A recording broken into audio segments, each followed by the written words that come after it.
Hello दोस्तों, आज हम बात करेंगे कि क्या आपको वेब डिजाइनिंग बिजनेस खोलना चाहिए कि नहीं खोलना चाहिए, और अगर खोलना चाहिए तो कैसे आप उस बिजनेस को रिकरिंग बिजनेस मॉडल बना सकते हैं। जैसा आप जानते हैं कि बहुत सारी वेब डिजाइनिंग एजेंसी खुलती है और बंद होती है क्योंकि उनके पास एक रिकरिंग बिजनेस मॉडल होता नहीं है, जिसकी वजह से उनको अपना ताला लगाना पड़ता है। तो इस वीडियो को आप जरूर लास्ट तक देखते रहिए क्योंकि मैं इस वीडियो के एंड तक वो रिकरिंग बिजनेस मॉडल जरूर बताऊंगा कि कैसे आप अपने वेब डिजाइनिंग बिजनेस को रिकरिंग बिजनेस मॉडल में कन्वर्ट कर सकते हैं। तो चलिए शुरू करते हैं। तो सबसे पहले मैं आपको वीडियो स्टार्ट करने से पहले मैं ये बताना चाहता हूँ कि वेब डिजाइनिंग बिजनेस एक्चुअली होता क्या है। एक्चुअली वेब डिजाइनिंग बिजनेस में आपको क्लाइंट के लिए या आपको बिजनेस के लिए वेबसाइट्स बनानी होती है। उसमें आपको बिजनेस कुछ भी कैटेगरी का हो सकता है, चाहे वो ब्यूटी का है, चाहे वो टेक का है, चाहे वो स्टार्टअप है, कुछ भी हो सकता है। तो उसमें आपको वेबसाइट बना के देना होता है क्लाइंट को, चाहे वो डायनेमिक वेबसाइट हो सकती है, चाहे वो स्टैटिक वेबसाइट हो सकती है, चाहे वो इंफॉर्मेटिव वेबसाइट हो सकती है। तो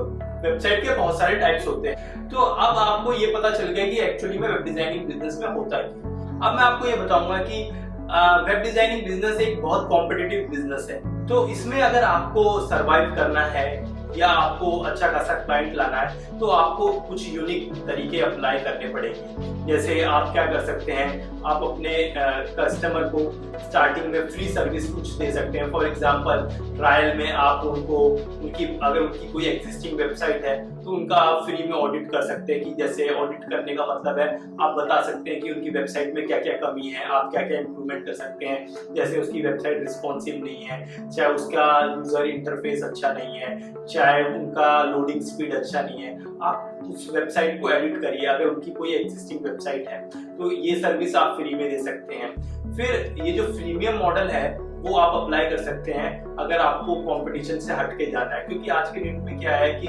वेब डिजाइनिंग के अंदर बहुत सारा कंपटीशन हो गया है। तो आपको इस चीज का ध्यान रखना पड़ेगा कि आप कैसे दूसरों से अलग हो सकते हैं।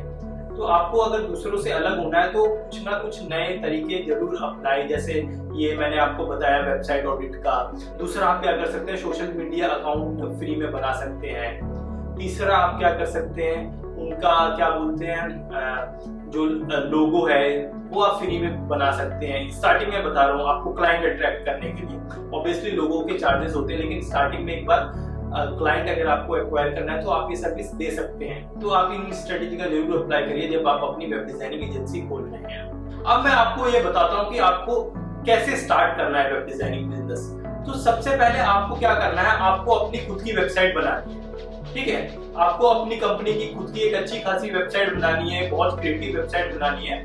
तो उससे क्या होगा कि अगर आपकी वेबसाइट अगर क्रिएटिव नहीं होगी तो आप जब पिच करने जाओगे दूसरे बिजनेसेस को तो वो कहेंगे यार आपकी ही वेबसाइट अच्छी नहीं है तो मैं आपसे क्या बनूं। तो आप अपनी वेबसाइट पे जरूर अच्छा खासा फोकस करें। अब आता है दूसरा स्टेप की, या तो आपको प्रोग्रामिंग की लैंग्वेज होनी चाहिए, वेब डिजाइनिंग प्रोग्रामिंग की लैंग्वेज, या आपके पार्टनर को होनी चाहिए। अगर आपके पास प्रोग्रामिंग लैंग्वेज की नॉलेज है तो बहुत बढ़िया है, नहीं तो आप कोई एक पार्टनर ले सकते हैं जो आपका टेक मैनेज कर सकता है। या चाहे आपको किसी एक अच्छे खासे पर्सन या टेक प्रोफेशनल को आप अपने कंपनी में हायर कर सकते हैं जो आपके टेक पार्ट को टेक ओवर करेगा। ठीक है, लेकिन मैं आपको रिकमेंड करूंगा कभी भी अगर आप कोई भी बिजनेस स्टार्ट कर रहे हैं तो उस बिजनेस के बारे में आपको थोड़ी बहुत तो नॉलेज होनी बहुत जरूरी है। क्योंकि अगर आपको मान लीजिए आप टेक बंदे को रखते हो और वो आपको कुछ उल्टा सीधा बता दे, आप कहोगे नहीं। तो मैं इस सिनेरियो को एक कहानी के साथ बताना चाहता हूँ। ये कहानी नहीं है, एक रियलिटी है। जिस कंपनी में मैं काम करता था अपनी पहली कंपनी के अंदर, उसमें जो मेरा फाउंडर था उसको टेक के बारे में कोई कुछ पता ही नहीं था कि एक्चुअली में होता क्या है। जो उस कंपनी का टेक लीड था वो फाउंडर को कुछ भी बोल देता था कि ये 5 दिन में हो जाएगा, ये 10 दिन में हो जाएगा, ये ऐसे हो जाएगा, ये कोड वहां से आ जाएगा। तो इससे क्या होता था, वो फाउंडर भी हाँ ये हो जाएगा, लेकिन एक्चुअली रियलिटी में वैसा नहीं था। अगर वो फाउंडर अगर उसको उस टेक के बारे में पता होता, उस प्रोग्रामिंग के बारे में पता होता, तो टेक लीड उसको पागल नहीं बना सकता था। तो इसलिए मैं आपको रिकमेंड करूंगा कि अगर आप कोई भी बिजनेस स्टार्ट करें, चाहे आप वेब डिजाइनिंग का करें चाहे कोई भी करें, तो उसके बारे में आपको एटलीस्ट बेसिक नॉलेज तो होना बहुत जरूरी है। आप थोड़ी बहुत जरूर प्रोग्रामिंग लैंग्वेज की आप नॉलेज लीजिए, चाहे आप कोर्स कर लीजिए, चाहे आप कुछ भी कर लीजिए। मैं ये नहीं कह रहा आप मास्टर बनिए, but at least you should have a knowledge about that programming language.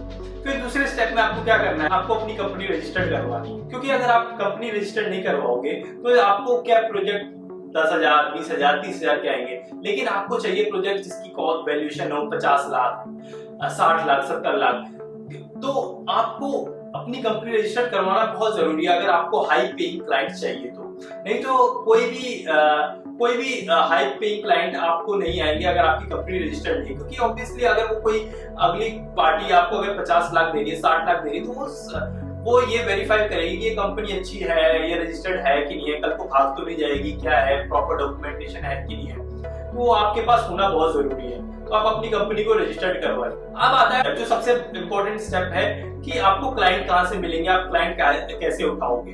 तो क्लाइंट आप कैसे उठा सकते हो, सबसे पहले तो आप अपने नेटवर्क के अंदर जितने भी आपका जो खुद का नेटवर्क है उसके अंदर आप बात करिए, जिनके बिजनेसेस हैं, जो बिजनेसेस स्टार्ट करना चाह रहे हैं उनके पास जाइए, उनको बोलेगी कि आपको वेबसाइट चाहिए क्यों नहीं चाहिए, क्योंकि आज की डेट में हर एक बिजनेस को वेबसाइट चाहिए। वेबसाइट एक मैंडेटरी पार्ट हो चुका है किसी भी बिजनेस के लिए। अगर आप उसको रीजनेबल और अच्छे खासे पैकेज में दोगे तो जरूर वो आपसे वेबसाइट बनाएगा। तो आप अपने नेटवर्क के अंदर बात करिए।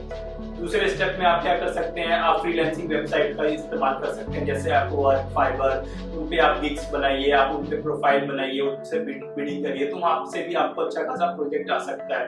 तीसरे स्टेप में आप क्या कर सकते हैं, आप लोकल डायरेक्टरीज का इस्तेमाल कर सकते हैं, जैसे जस्ट डायल, सुनेका, उन पे भी बहुत सारे अच्छे खासे लीड्स आ सकते हैं। आप उनको कन्वर्ट करके वहां से भी आप प्रोजेक्ट उठा सकते हैं। फोर्थ स्टेप में आप क्या कर सकते हैं, आप Facebook ad, Google ad, sales funnel, इन सब का इस्तेमाल करके भी आप तो प्रोजेक्ट उठा सकते हैं और काम कर सकते हैं। पांचवें स्टेप में मैं आपको इंपॉर्टेंट चीज बताना चाहूंगा कि आप अपने जो भी एग्जिस्टिंग कस्टमर है उसको अच्छे से सेटिस्फाई करिए। अगर आपने उनको उस कस्टमर को अच्छे से सेटिस्फाई करा तो आपको रिकरिंग प्रोजेक्ट आना शुरू हो जाएगा। और अगर आपको एक बार रिकरिंग प्रोजेक्ट आना शुरू हो गया तो वो सबसे बेस्ट स्ट्रेटेजी होती है क्लाइंट एक्वायर करने के लिए। उसमें आपको कोई ज्यादा मेहनत नहीं करनी है, आपको वन टाइम मेहनत करनी है। आप अपने एग्जिस्टिंग कस्टमर को बहुत अच्छे सा सर्विस दीजिए, अपने आप आपको रिकमेंडेशन आना शुरू हो जाएगा। अब मैं आपको बताऊंगा कि क्यों दूसरी कंपनी बंद हो जाती है वेब डिजाइनिंग की, और क्यों आपको ये रिकरिंग बिजनेस मॉडल अपनाना चाहिए अपनी कंपनी में जब आप वेब डिजाइनिंग कंपनी खोलोगे। तो रिकरिंग बिजनेस मॉडल एक्चुअली में होता क्या है, इसमें क्या होता है कि आपको हर महीने एक पर्टिकुलर अमाउंट, फिक्स अमाउंट आपको पैसा आएगा। तो इससे क्या होता है कि आपके माइंड में ये रहता है और आपकी कंपनी में ये रहता है कि चलो मेरे को 5 लाख 10 लाख रुपए हर महीने आएंगे, मेरे को नए कस्टमर नहीं भी मिले तो मेरे को पुराने कस्टमर से ही मेरे पे 5 लाख 10 लाख रुपए आएंगे। तो इसको कहते हैं हम रिकरिंग बिजनेस मॉडल। तो इसमें आपको क्या करना है, आप वेब डिजाइनिंग के अंदर क्या प्रॉब्लम है, उसके अंदर वन टाइम पेमेंट होती है। आपने 5 लाख का प्रोजेक्ट बनाया, आप क्लाइंट ने पे कर दिया, अब उसके बाद आपको वो कुछ नहीं पे करेगा। तो इसलिए आपको अपने क्लाइंट को इस वे में करना है कि आपको अपनी कंपनी के अंदर बहुत सारी सर्विसेज इंक्लूड करनी पड़ेगी। जैसे वेबसाइट मेंटेनेंस की आप सर्विस इंक्लूड कर लीजिए। जैसे आप उनको बोले कि मैं आपकी वेबसाइट मेंटेन करूंगा और मैं आपका साल का 20,000 रुपए लूंगा, 30,000 रुपए लूंगा, whatever X amount of money you will take. तो आपने वो कर लिया।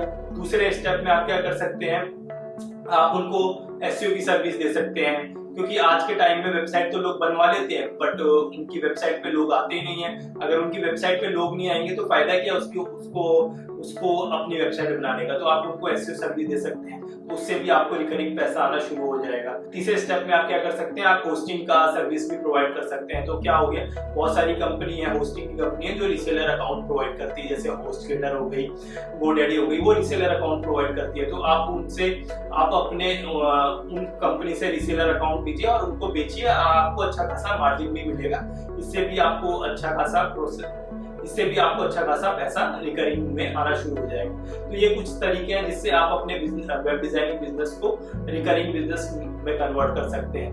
होप आपको ये वीडियो अच्छी लगी हुई होगी, तो कृपया इस चैनल को सब्सक्राइब करें और उस बेल आइकन को जरूर दबाएं, क्योंकि इस चैनल पे बहुत सारे business related, marketing related, online business related video आने वाले हैं। Thank you.